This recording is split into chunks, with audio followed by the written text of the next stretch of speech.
Je vais faire le numéro 4 du chapitre 13 du Benson 1, mécanique.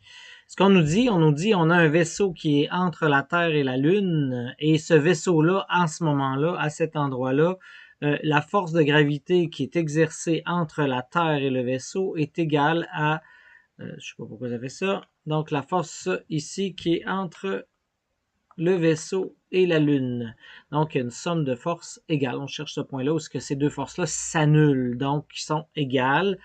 On peut y aller comme ça. Là. On sait que c'est vectoriel, un moins l'autre égale à 0. Donc, je vais y aller rapidement en les mettant tout de suite d'un côté égal à l'autre.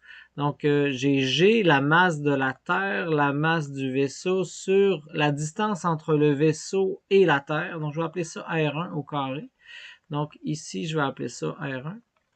Et je vais avoir ici G, la masse de la Lune, la masse du vaisseau, divisé par, je vais appeler ça R2 au carré.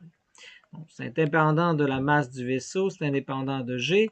Et aussi, on avait dit que ici, la Lune, c'était environ, la Terre, c'était 81 fois la masse de la Lune. Et là, je vois que la masse de la Lune de chaque côté, je vais pouvoir l'éliminer. Ce qui me permet de faire mon produit croisé, d'arriver à 81 R2 carré est égal à R1 carré, ce qui me permet de faire la racine carrée de chaque côté et d'arriver que, dans le fond, R1 est égal à 9 fois R2. Donc, de cette façon-là, je vais être capable d'y arriver puisque je sais que R1 plus R2, parce qu'oubliez pas R2, ça représente cette distance-là. R1 plus R2, ça représente ce que j'ai au-dessus, 384 000. Donc, puisque R1 est égal à 9 R2, je peux tout simplement modifier ça, puis ça fait 9 R2 plus R2 est égal à 384 000 km. Donc, vous voyez, ça fait 10. Donc, ça fait divisé par 10. R2 est donc égal à 38 400 km à peu près. Kilomètres. Et je sais qu'R1, ça va être 9 fois ça en bout de ligne. Hein? Donc, R1 est égal à 9 fois 38 400 km.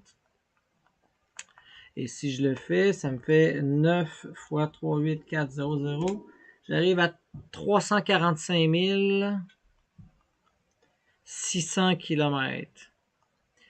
Ou à peu près 3,46 par 10 à la... J'ai 1, 2, 3, 4, 5, plus 3 avec mes kilomètres, donc ça fait 8 mètres. Donc, on pourrait aussi le mettre comme ça. Et si je l'écrivais en phrase, le R1 représente la distance entre la Terre et le vaisseau. Donc, ça serait la distance entre la Terre et le vaisseau est de 3,46 par 10 à la 8 mètres. C'est ça.